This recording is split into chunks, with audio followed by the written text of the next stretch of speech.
अस्सलाम वालेकुम। सोहिणी पारस मां तव्हां सां गॾु। ऐं एॾा वॾा वॾा मामला जेके आहिनि से मुल्कनि में आहिनि। हर मुल्क जी ॻाल्हि पई कयां, ख़ासि तौर ते असांजे पाड़े वारे मुल्क में ऐं असांजे मुल्क में जेका बि छिकताण आहे, उन्हनि सभिनी मामलनि खे नज़र में रखंदे वरी जेको हीउ सीमा वारो मामिलो थियो आहे, मां भायां थी त इहो हाणे ॿिन्ही मुल्कनि जे विच जो मामिलो आहे, छो त हाणे रुॻो सीमा जो मामिलो न आहे। ऐं ॿई जेके मुल्क आहिनि उन्हनि जूं जेके माना हुकूमतूं आहिनि उहे यकीनन मां भायां थी त उहे पाण में ॻाल्हि ॿोल ज़रूरु कंदियूं हूंदियूं त छा थियणु घुरिजे, छा करणु घुरिजे, ऐं जांच थियणु घुरिजे, साफ़ ऐं शफ़ाफ़ प्योर जेका असां जांच थियणु घुरिजे। छो त हिकिड़ी माईअ जेको आहे सो केतिरनि ई माण्हुनि खे जेको आहे सो धोखो ॾिनो आहे, ठगी कई आहे।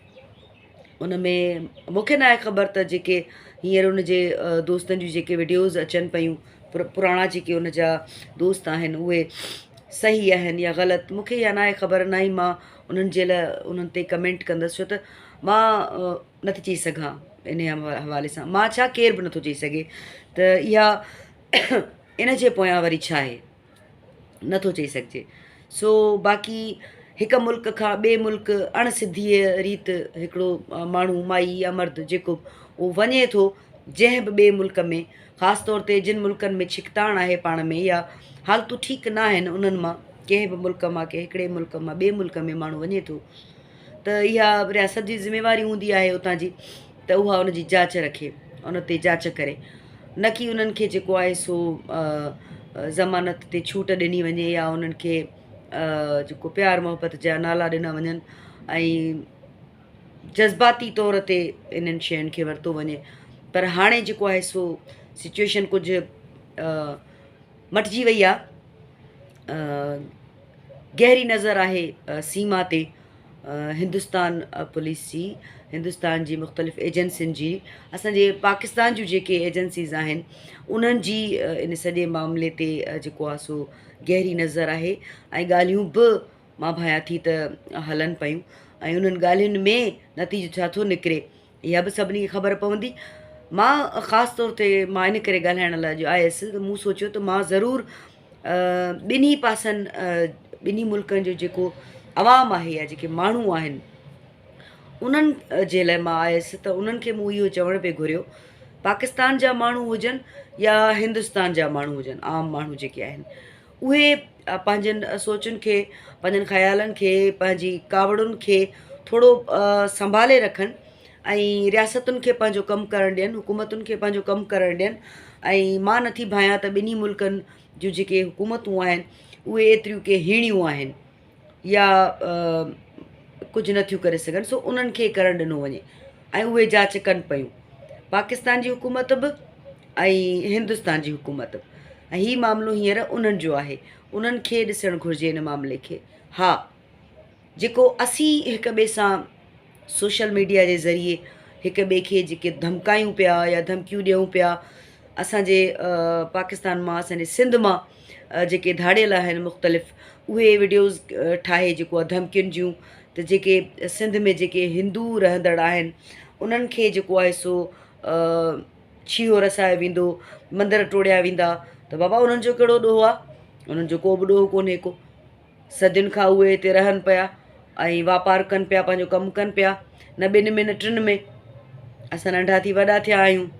सो इहा बेवाजिबी जेका आहे सा मां नथी भायां त जेके धाड़ियलनि पारां, माना न पुलिस न एजेंसियूं न हुकूमत, धाड़ियलनि पारां जेको आहे सो, ऐं वरी धाड़ियल ॻाल्हि बि कनि था दीन जी ऐं मज़हब जी, त ॻाल्हि दीन जी आहे त ॻाल्हि मज़हब जी आहे।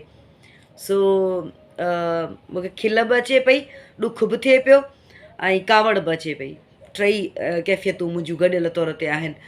त बाबा तव्हां जॾहिं जेके असांजा सिंध जा जेके धाड़ियल आहिनि, महिरबानी करे माठि करे वियो ऐं रियासतुनि खे पंहिंजो कमु करणु ॾियो। ऐं तव्हां कॾहिं खां इन्हनि ॻाल्हियुनि खे मञणु शुरू कयो आहे जिन जी तव्हां ॻाल्हि कयो पिया? हा, बाक़ी मामिलो हसास आहे ॾाढो, ऐं ॿिनि रियासतुनि जो मामिलो आहे। ऐं जेसिताईं मुंहिंजी ज़ाती राय आहे त घणाई मुंहिंजा कोलीग्स आहिनि जेके हिंदू आहिनि, हिंदू बिरादरी सां उन्हनि जो वास्तो आहे।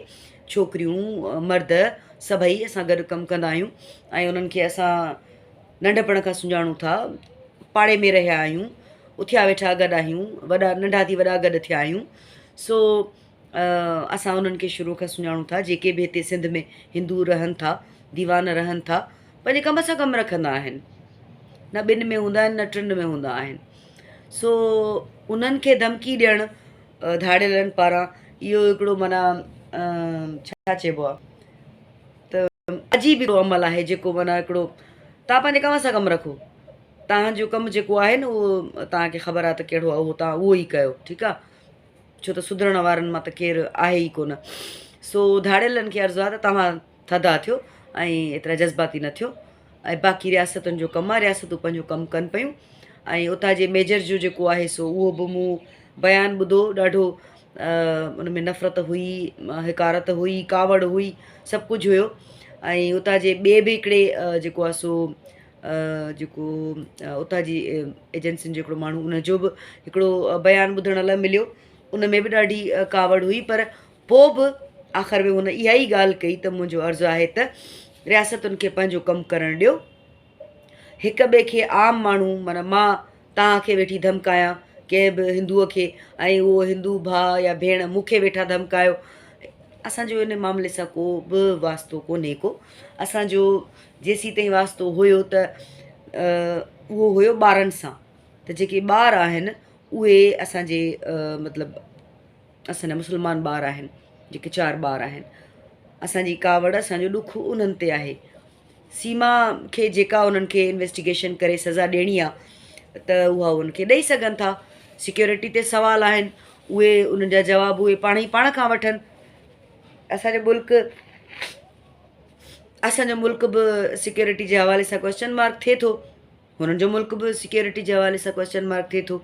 सहकारी केरु आहिनि, पाथारीदार केरु आहिनि, साथ कंहिं ॾिनो, रूट कंहिं ॿुधायो, इहे सभु शयूं ॿई जेके सरकार आहिनि ॿिन्ही मुल्कनि जूं, उहे इन ते जांच करे रहियूं आहिनि, ठीकु आहे। इन करे असीं जेके अवाम आहियूं, असां माण्हू आम माण्हू जेके आहियूं हिंदुस्तान जा तोड़े पाकिस्तान जा, उन्हनि खे इहो घुरिजे त थोरो वक़्त जो इंतज़ारु कयूं। थोरे ई वक़्त में ॻाल्हि पधरे पट थी पवंदी त केरु खीरु केतिरो आहे, पाणी केतिरो आहे, ठीकु आहे।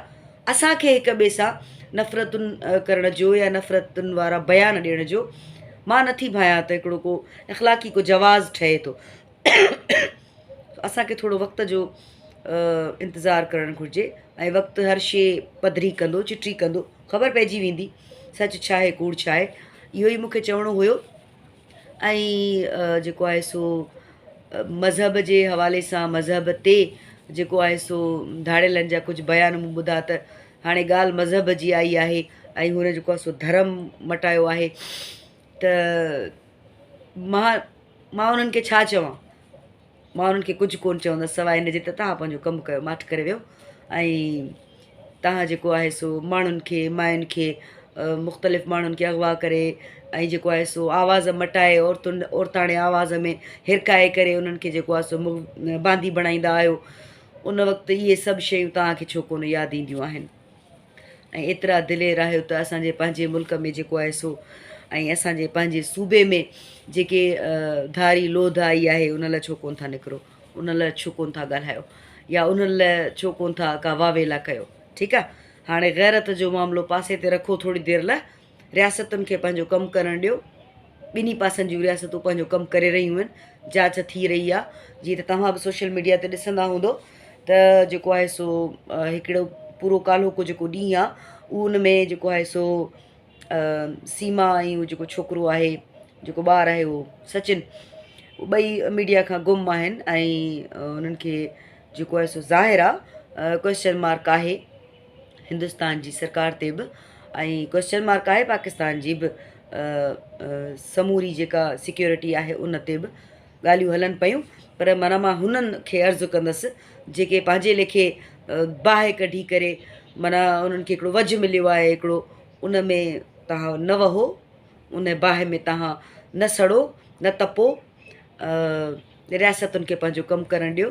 ऐं जेको बि मामिलो आहे, ऐं ॿारनि जी ॻणती असां सभिनी खे आहे, ज़ाहिर आहे मासूम आहिनि, उन्हनि खे का ख़बर कोन्हे का त मामिलो छा आहे।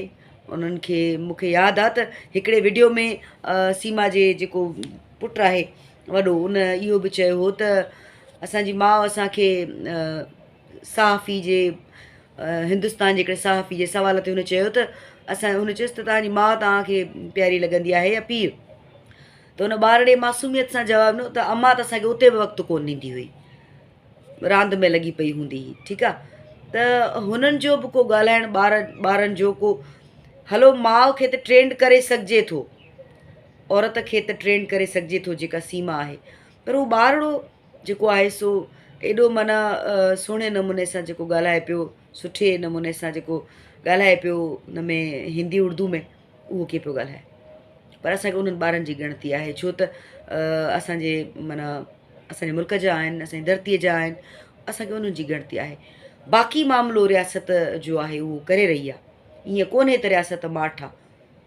असांजी जेका पाकिस्तान जी मीडिया आहे उहा माठि आहे। तव्हां इन खे बि थोरो गौर कयो त उहा माठि छो आहे। इट मीन्स त के ॻाल्हियूं अहिड़ियूं बि हूंदियूं आहिनि जिन खे हिकिड़े तरीक़े सां हल कयो वेंदो आहे, हिकिड़े तरीक़े सां हुनजो जेको आहे सो मसइले जो हल ॻोल्हियो वेंदो आहे। छो त हिते मामिलो हींअर सीमा खां हटी करे ॿिनि मुल्कनि जो थी वियो आहे, जेको मस वञी का थोरी घणी कोन चवंदसि, का ठापुर थी हुई ॿिनि मुल्कनि जे विच में, उहा वरी ॿीहर उन कर खयो आहे।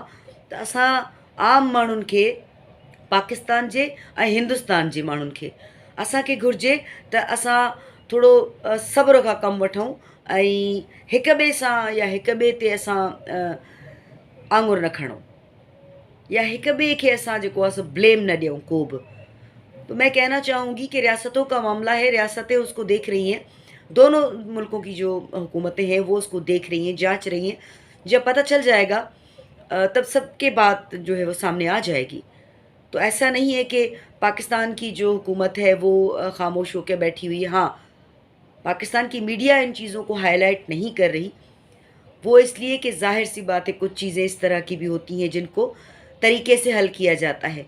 और हिंदुस्तान की हुकूमत जो है, वहाँ की जो रियासत है, वो भी जो है वो इन्वेस्टिगेशन कर रही है। जैसे ही पता चल जाएगा, जो हमारे सिंध के जो हमारे सिंधी में धाड़ियल, उर्दू में डाकू, जो हमारे सिंध के ये जो लोग हैं जिनको खुद का अपना नहीं पता, मासूम बेचारे, उनको अपना नहीं पता, उनको सिर्फ ये पता है कि हमें ये करना है, तो ये गलत है। उनको चुप करके बैठना चाहिए, क्योंकि अब सिर्फ मामला सीमा का नहीं है, अब सीमा का मामला है, सरहद का, दो सरहदों का मामला है। ठीक है, दो मुल्कों का मामला है और वो रियासतें आपस में बातें कर रही हैं। इंशाल्लाह नतीजा निकल आएगा, और नतीजा जैसे ही आ जाएगा सबको पता चल जाएगा।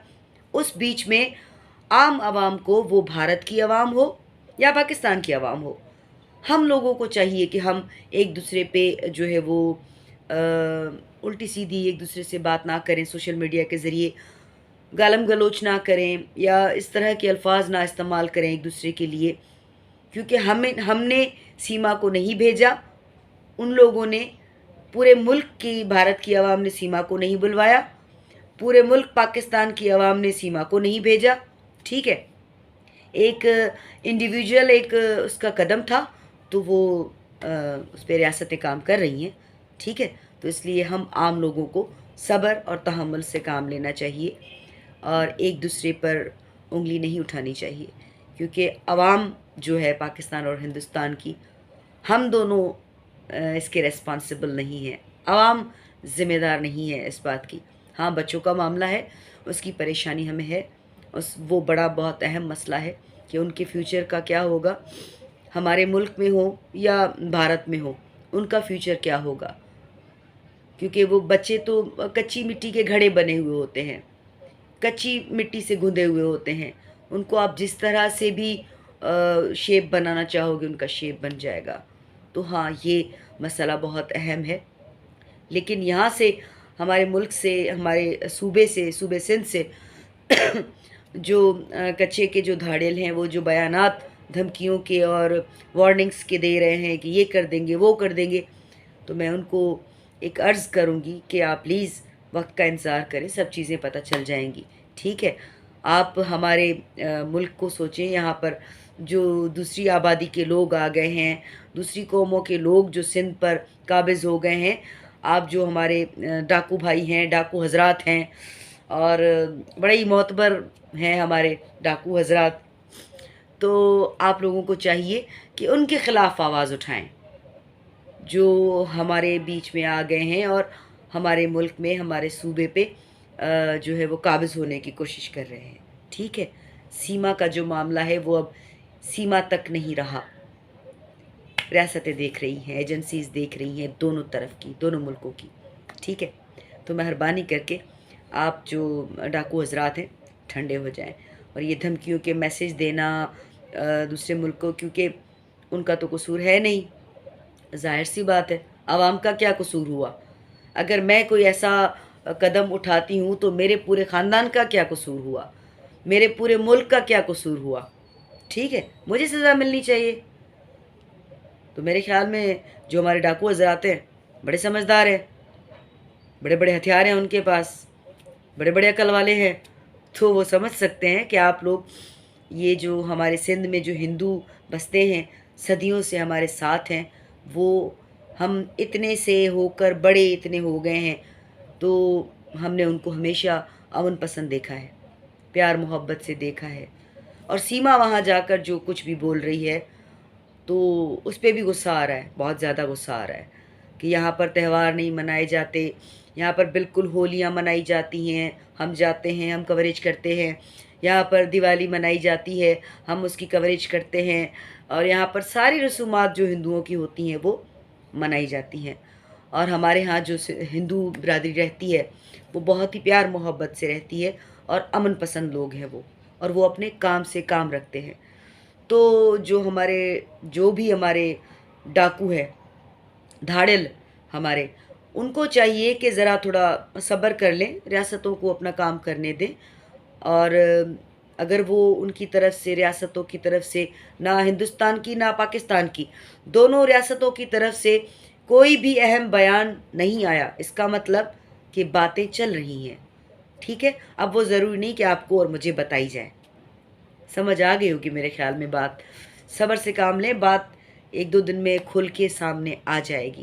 اگر وہ جاسوس ہے یا بھیجی گئی ہے، پلانٹڈ ہے، تو جہاں بیٹھی ہے وہاں اس کو سزا ملے گی، اگر یہاں بھیجا جاتا ہے تو قانونی طور پر یہاں سزا ملے گی، ٹھیک؟ آپ لوگ ٹھنڈے ہو جائیں، جو دھمکیوں کے میسیجز یا ویڈیوز بنا کر جو ہے وہ بھارت بھیج رہے ہیں کہ ہم یہاں کے سندھ میں جو مندر ہیں یا سندھ میں جو ہندو رہنے والے ہیں ان کو نقصان پہنچائیں گے، تو پلیز اس طرح نہ کریں، اس طرح کی باتیں نہ کریں، ٹھیک ہے؟ کیونکہ یہ ہمارے ساتھ ہمیشہ جو ہے وہ بہت ہی محبت کے ساتھ رہے ہیں، صدیوں سے، ابھی سے نہیں، صدیوں سے، ٹھیک؟ تو صبر کریں، سب پتہ چل جائے گا، کیونکہ ہمیں تو تھوڑا بہت نالج ہے، پتہ ہے، لیکن وقت سے پہلے ہوگا بات کرنا، تو وقت آنے دیں، کچھ ہی وقت میں سب چیزیں کھل کے سامنے آ جائیں گی۔ ایک دوسرے پہ انگلیاں نہ اٹھائیں، یہ میں بھارت کے لوگوں کو بھی کہہ رہی ہوں، یہ میں سندھ کے لوگوں کو، پاکستان کے لوگوں کو بھی کہہ رہی ہوں کہ عام لوگ سوشل میڈیا پہ آ کے ایک دوسرے پہ انگلیاں نہ اٹھائیں، ٹھیک ہے؟ کیونکہ ہم لوگوں نے اس میں کوئی کردار نہیں ادا کیا، نہ میں نے سیما کو کہا تھا کہ تم نکل جاؤ، ٹھیک ہے؟ نہ وہاں کے لوگوں نے کہا تھا کہ نکل آؤ، تو ریاستوں کو اپنا کام کرنے دیں۔ اور دھاڑل حضرات، ڈاکو حضرات، میرے پیارے بھائیوں، ہمارے سندھ میں جو دوسری جو بھی قومیں آ کر آباد ہو گئی ہیں اور وہ مختلف کارروائیاں کر رہی ہیں اور قابض ہونے کی کوشش کر رہی ہیں، ان کے لیے آواز اٹھائیں ذرا، ٹھیک ہے؟ بہت بہت شکریہ۔